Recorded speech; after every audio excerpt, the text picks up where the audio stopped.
আজকে যোগাসনের ওপর যে জিনিসটি দেখাবো তার নাম হচ্ছে ধ্যান। ধ্যানের প্রচুর উপকারিতা। ধ্যান সম্পর্কে আশা করি সবাই জানেন, তাও বলছি। ধ্যান একটা এমনই জিনিস যেটা মানসিক শক্তিতে আরও বেশি পরিমাণে বাড়ায়। আর বিভিন্ন রকম স্কুলের স্টুডেন্ট যারা ছাত্রছাত্রী অধ্যয়নের মধ্যে আছে বা চাকরির মধ্যে আছে বা অথচ বাড়িতেই সে হাউসওয়াইফ, সবার ক্ষেত্রে এই ধ্যান সমানভাবে উপকারে হয়। মনকে একদম কন্ট্রোলে নেওয়া যায় আর ব্রিদিংয়ের মারাত্মক এক রকমের ভালো এক্সারসাইজ হয়।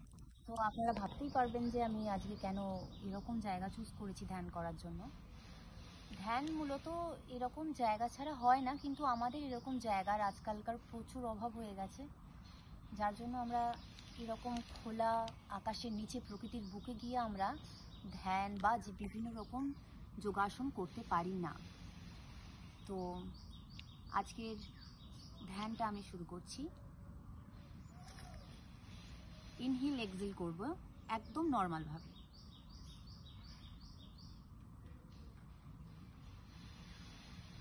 স্ট্রেট একদম স্পাইন, চোখ ধীরে ধীরে বন্ধ করে মনকে একদম ইরা পিঙ্গলার দিকে স্থির করা।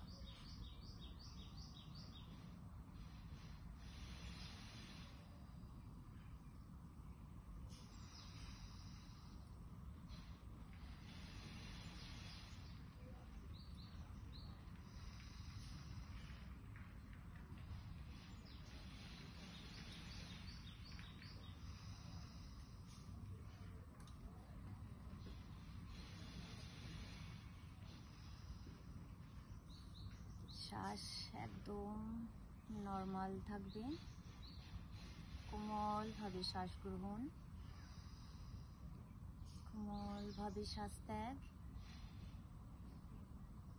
আবার তাই।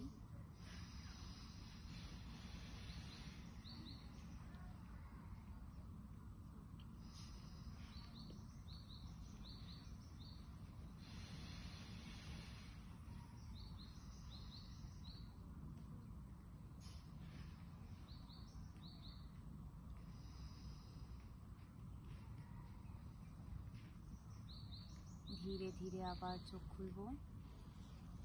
এই ধ্যান প্রক্রিয়াটি সময় যতটা সম্ভব বাড়ানো যায় বাড়াতে পারবেন, বাড়ানোটা উচিত। প্রথম হয়তো 5-10 মিনিট করবেন, তারপর প্রত্যেক দিন অধ্যয়ন করতে করতে এটা 10 থেকে 15 মিনিট, 20 মিনিট, আস্তে আস্তে অনেকটা সময় বাড়িয়ে দেবেন।